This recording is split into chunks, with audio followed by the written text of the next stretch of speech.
కూడా అరెస్ట్ ఉండాలి, ఆఫీ కూడా డీలర్స్ ఉండాలి. మీరు అబ్జర్వ్ చేశారే లేదు, పోలీస్ స్టేషన్ చూసారా ఆలోచించండి ఒకసారి. ఒక యోగా రూమ్ ఉంది, రిలాక్సేషన్ చూస్తుంది.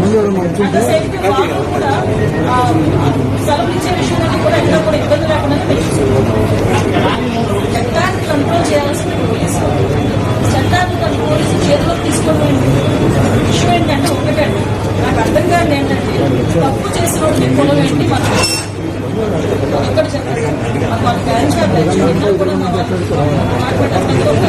కూడా రిలీజ్ చేశారు బేసిక్లీ. అసలు వాళ్ళ మీద ఎన్ని రౌడీ షీట్స్ ఉన్నాయి, అసలు తెలంగాణలోని తీసుకోవడం సోషల్ రెస్పాన్సిబిలిటీ కూడా. ఒకసారి తెనాల్లో వాళ్ళ తాలూకా నేచర్ ఏంటి, వాళ్ళ తాలూకా బ్యాక్గ్రౌండ్ ఏంటి అనేది ఒకసారి చెక్ చేయండి. యాక్చువల్గా ఒక గంజా బ్యాచ్ పోలీస్ డిపార్ట్మెంట్ మీద చెక్ చేసుకుంటారు అంటే చెప్పగలగా ఒకసారి దానికి కూడా వీళ్ళు రాజకీయాలను పూలు వేసి దానికి కులాన్ని అంతగట్టి మతాన్ని అంతగడతా ఉంటే పోలీస్ డిపార్ట్మెంట్ ఎలా వర్క్ చేసుకోవాలి ఒకసారి ఆలోచించాలి. ఇదే పోలీస్ యాక్షన్ తీసుకోలేదు ఏదైనా ఒక స్టెప్ ఫార్వర్డ్ వేస్తే ఈ రకంగా మాట్లాడతారు.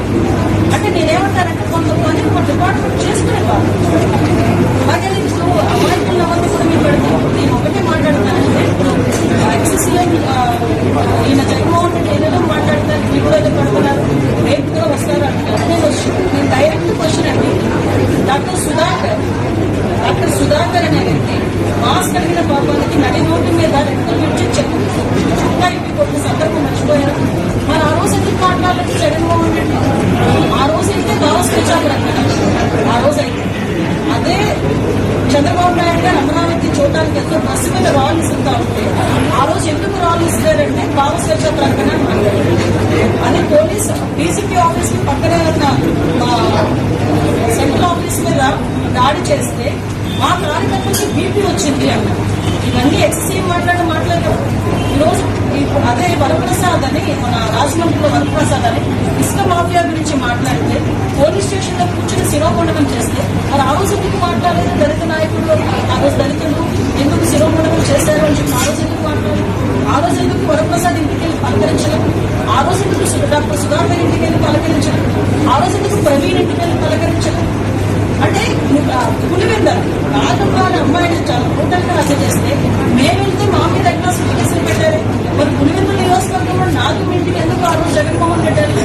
ఈ రోజు రాజకీయ లబ్ధి గురించి కులాలని మతాలని రెచ్చగొట్టడానికి మాత్రమే ఈరోజు తప్పు చేసిన వాళ్ళ ఇంటికి, అదేవిధంగా గాంజాయి బ్యాచ్ వాళ్ళ ఇంటికి వెళ్తున్నాడంటే అతని బ్యాక్గ్రౌండ్ ఏంటో మనం కూడా ఆలోచించుకోవాలి, ప్రజలు కూడా ఎందుకంటే నేను మాట్లాడుతున్నాను.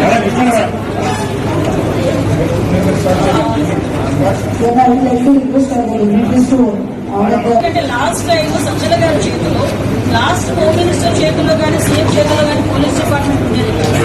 సజ్జల గారి చేతిలో ఆ రోజు పరదాలు కట్టుకొని మా టీడీపీ వాళ్ళందరినీ కూడా హౌస్ అరెస్ట్ చేసుకుని ఆ రోజు కార్యకర్తలు పోలీస్ డిపార్ట్మెంట్ ని ఈ సంవత్సరం కాలంగా మా డీసీపీ గారు, మా సిపిలు, మా ఎస్పీలు ఆఖరికి హోమ్ గార్డ్ వరకు కూడా అక్షరస్థాయి నుంచి ఈ స్థాయి వరకు కూడా అందరూ వ్యవస్థని ఈరోజు కంట్రోల్ తెచ్చుకొని లాడ్ సిద్ధంగా చేసుకుంటారు. అది ప్రజలు కూడా గమనించారు.